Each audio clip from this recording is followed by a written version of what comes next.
It's Godzilla Kaiju GK and we are about to get into the beef with Shady Records and Murder Inc. from the early 2000s. This video is a special I'm making since Irv Gotti passed away February 5, 2025.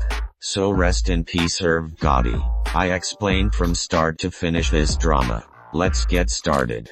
In 1999 Ja Rule's chain got robbed by one of 50 Cent's friends and they passed his chain around the hood bragging about it. Fast forward to the year 2000. 50 Cent is getting popular as a rapper from Jamaica, Queens, New York and drops several songs. Which one song called How to Rob got him dissed and threatened by Big Pun. In one of these songs called Ghetto Quran, 50 Cent explained a lot of the stuff that was going on in the people in multiple circles in New York. These people include Preem from the Supreme Team, E-Moneybags, and much more. Ghetto Quran was not a diss track, but the New York OGs found it disrespectful that 50 Cent named all those people gangsters and OGs in the track. This caused them to take offense to this, and one day in 2000, 50 Cent was shot outside his grandma's house 9 times by the Supreme Team. The shooter was named Daryl Bombs, more known as Homo. Now this info might not matter to you, but this was the start of the beef. 50 Cent didn't take anything lightly. 3 weeks later, Homo, the shooter of 50 Cent, was killed. World and his circle carried out this murder. But years later 50 Cent would beef with World over Lil Kim, but that has nothing to do with this video. Irv Gotti was friends with the Supreme Team, the men who tried to kill 50 Cent. Now Irv Gotti didn't pull the trigger or have anything to do with the embarrassingly failed murder of 50 Cent. But 50 Cent was mad Irv Gotti was friends with the people who tried to kill him. This started the beef between them. 50 Cent has no beef with Ja Rule at this point. In the early 2000s, before the beef that started in 2002, Eminem, Ja Rule and Irv Gotti used to pop pills and get high together, so it's obvious they didn't have a problem back then. But one day, and when 50 Cent saw Ja Rule at an event and said hi, Ja Rule said hi back, but not in a happy tone. This somehow made 50 Cent mad and hate Ja Rule. But to be honest, he probably wanted to hate Ja Rule because of the Irv Gotti and Supreme Team situation. So I don't know what year the beef exactly started with 50 Cent and Ja Rule because I did no research for this video and I used my memory, but the year was about 2002. Eminem signs 50 Cent to Shady Records in 2002 and 50 Cent drops Wanksta. This song blew up 50 Cent to a huge rapper, a lot bigger than he was in 2000. This Wanksta song disses Ja Rule. This put the beef to where it was at. Now this beef is just 50 Cent and Ja Rule and Irv Gotti. Now we are getting into the juice. I don't know the timelines, but one day, 50 Cent was at a building, I forgot the name. G-Unit was there. 50 Cent hears Ja Rule is up the elevator. 50 Cent goes up the elevator and punches Ja Rule in the face. Later, Ja Rule comes down the elevator with a black eye screaming murder. 50 Cent comes down with Ja Rule's chain. This is embarrassing. Fast forward. This is not in chronological order with that fight. Fast forward, Ja Rule drops a diss track named Loose Change and he mentions Eminem's daughter Haley, Eminem's wife and mother. Eminem is confused, offended. Eminem and Ja Rule used to get high together. Now all of a sudden Ja Rule disses Eminem, and brings family into it. Eminem is forcefully dragged into the beef. Now the whole Shady Records is beefing with Murder Inc. This is now the height of the beef. Early 2003 to mid 2003 is here. Eminem has to beef with Benzino and Ja Rule at the same time now. Eminem drops tracks on mixtapes dissing and destroying Ja Rule and dissing Irv Gotti. Some tracks feature D12 and G-Unit members. And Busta Rhymes, since Ja Rule wanted to diss Busta Rhymes all of the sudden. One of these tracks were called Haley's Revenge and this song absolutely destroyed Ja Rule and Irv Gotti. This was a D12 song. Call me a punk, but this song made me feel bad for Ja Rule when I first heard it. This is the height of the beef. Ja Rule and Irv Gotti and Shady Records are on edge. Now people think this beef is a rap beef? If you never did research you'd think this. This drama between Shady Records and Murder Inc. got real people beat up, stabbed and shot and killed. So this is not a rap battle. One example of this is One Day. This is what flashback to what happened before 50 Cent dropped Wangsta. 50 Cent and Tony Yayo were in a studio session at the Hit Factory together. Murder Inc. found out 50 and Tony Yayo were there. Ja Rule, Irv Gotti and some of their men stormed in the room unexpectedly screaming murder. Murder Inc. grabs tools to beat and stab 50 Cent and Tony Yayo.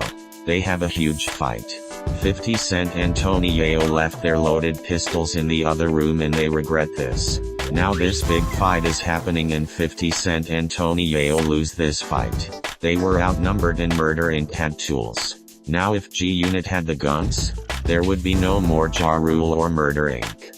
After this fight, 50 Cent runs down to where Benzino is and asked him for help. Now this is ironic because Eminem and Benzino were beefing at this time. But 50 Cent had no problem. So Benzino gets 50 Cent a ride to the hospital for his minor stab wounds and he quickly left the hospital after getting help.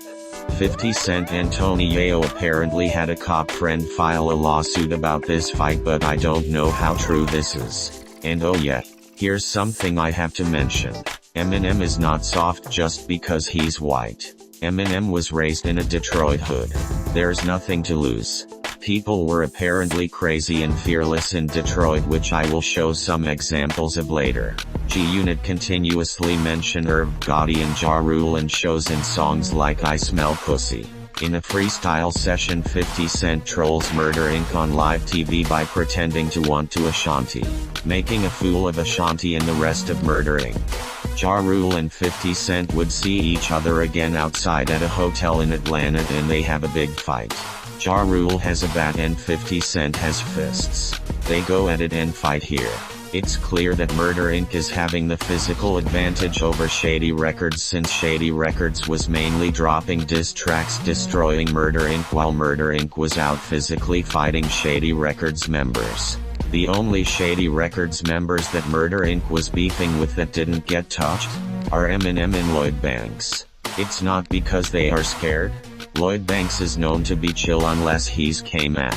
And Eminem is more business focused and focused on calming down beef instead of looking for a physical fight. One example of this is on the set of In Da Club by 50 Cent in 2003. Suge Knight had a problem with Eminem because in the Invasion series, Eminem said it's still Shady Records and Aftermath. I'm not getting into the Death Row beef, but Suge Knight was mad at this because Dr. Dre left Death Row and made Aftermath. And later Suge Knight wanted to sign Eminem but he was already signed to Dr. Dre's Aftermath and Eminem later made Shady Records, which together was Shady Records / Aftermath. So Suge Knight was mad about this. On the video set of In Da Club, Suge Knight pulled up to the set with 40 to 50 tatted Mexican gangsters. Now Shady Records hear that Suge Knight is outside the building. Some of them hide away, and some of them go out to fight and confront Suge Knight.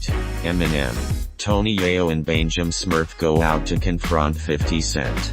Eminem throws on a bulletproof vest and starts yelling at him. Bang'em Smurf is a fan of Suge Knight but he rides for Shady so he's ready to erase Suge Knight off the earth with a gun. Suge Knight stands there menacingly and not saying anything. He smokes his cigar and throws it on the floor and squished it out. Suge Knight knows Eminem and Shady Records don't play and they aren't afraid of him. Suge Knight and the gangsters leave the set. This incident is mentioned in Eminem's diss track to Murder Inc. named Smack You. Quoting, "Just expect 40 to 50 vatos on your steps ready set to let the shots go, Pac, tell 'em who shot you." It's clear that Shady Records isn't good with Suge Knight. One incident happened in a club where Suge Knight is at. Proof starts repeatedly yelling at Suge Knight and screaming "You killed Tupac, nigga." So it's clear that Shady Records isn't scared of Suge Knight. And people from Detroit hoods are fearless and crazy. Now I do not think Suge Knight killed Tupac, but they do. So speaking of proof, back to the Ja Rule and Murder Inc. beef. One day in a club Proof is at. We know Ja Rule hates Proof because of the disses. One example is when Eminem said, Gotti too much Bacardi in his body mouth like a 12-gauge Shady. This bar made Gotti more on edge in this beef. Now, Gotti and Ja Rule catch Proof lacking at that club and they both beat up and jump Proof together. Proof has nobody from Shady Records to help him fight. So Proof takes this L. Proof goes out and addresses this incident and says he still isn't fazed and only has a few scratches on his face. So it's clear that the Shady Records beef with Murder Inc. isn't just a rap beef and it's all the way personal. Later in 2004 Ja Rule drops New York dissing 50 Cent, but after this, we don't hear much more from Eminem or the others from Shady Records except for 50 Cent. So the beef is starting to die down in 2004 and we're getting back to where we're at now. Fast forward, now we're in the modern days. 50 Cent and Ja Rule are still mentioning and trolling each other on the internet. 50 Cent even buys out Ja Rule's concert seats so nobody would show up. As of February 2025, Gotti has died of a stroke because he didn't care about his health. No, he didn't have a stroke because he was destroyed that Ashanti had kids with Nelly. February 5, 2025, 50 Cent says he's smoking on that Gotti pack.